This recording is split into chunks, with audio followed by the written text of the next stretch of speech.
Guys, may FI cleaning kami. Papa-service. Ito, click. Ito yung upgraded FI cleaning natin. Kasama ang carbon emission. Tanggalin natin yung mga carbon, yung mga dumi na nasa throttle body nito. Ito yung solution. Ito yung aparatus.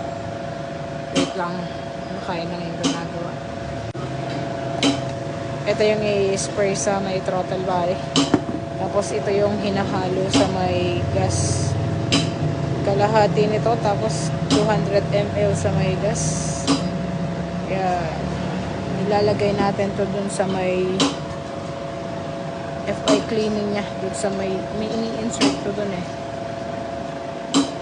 Wait natin mamaya yung proseso. Standby lang tayo.